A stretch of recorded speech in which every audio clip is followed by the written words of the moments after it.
anywhere between $2.4 for every $1 invested in direct export sales increase and up to $7 as a multiplier for the economy. It was basically more popular than Taylor Swift.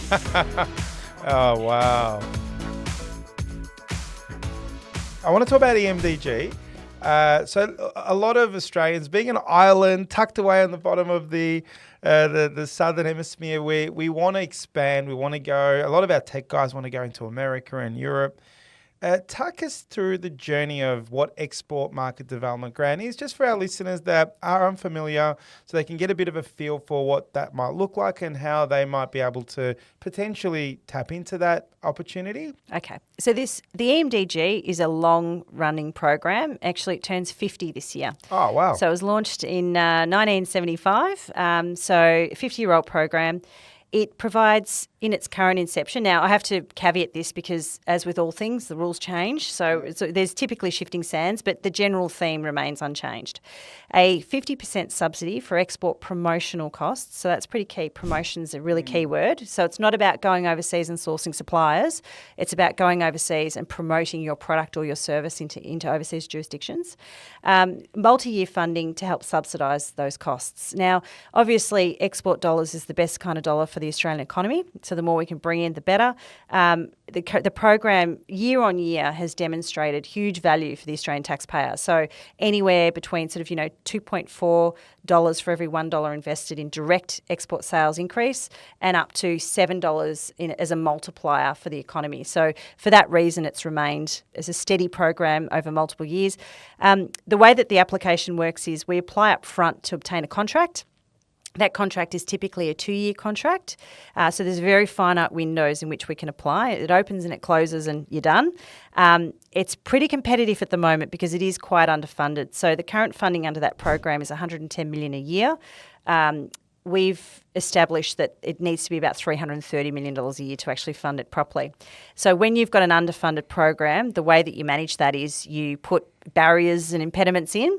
And one such barrier is they had a first-in, best-dressed model to apply this year, and Tier 2 grant agreements were finalised. So it was basically more popular than Taylor Swift, let me put it like that.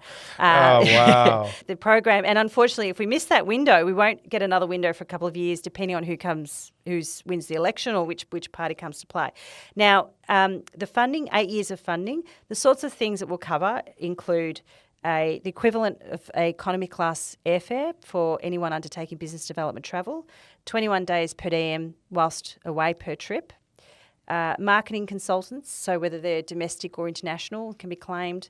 Overseas representatives, so if you're engaging someone offshore to promote on your behalf, their base retainer can be claimed. Public relations costs, patents and trademark costs, promotional expenditure, this is a big one. So things like social media spend, Google AdWords, Bing ads, you name it, anything that costs promotional costs for the business can be claimed.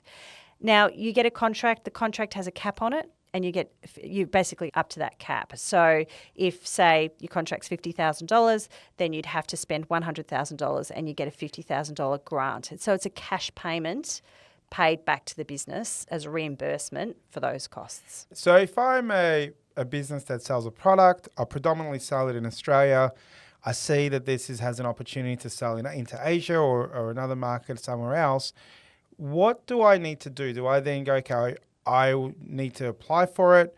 Do I need to spend the money first, or do I need to just say, look, this is what I'm thinking of doing? How does that kind of work? Yep. Yeah, that part. So we have to prepare a plan to market as part of the application process up front. So that's the process where we're saying, right, Savan, what do you want to do? Okay, you want to go to these jurisdictions, you want to travel there, you've identified these trade shows. We incorporate that all into a plan to market. That gets submitted. And then after that, you get a contract which has a cap on it. You then spend your own money each financial year, and at the end of the financial year, or even at partway through the financial year, if you've spent your cap, we can then process a claim, and it's like a mini tax return. So it's expenditure based. So we process that claim. Typically, our team would access the Xero or the MyOb file as a read-only user. So we've got in-house bookkeeping functionality. We're not an accounting practice. We just do government grants and incentives. But the team would go in, access that information, and then prepare the claim. We lodge that with Austrade.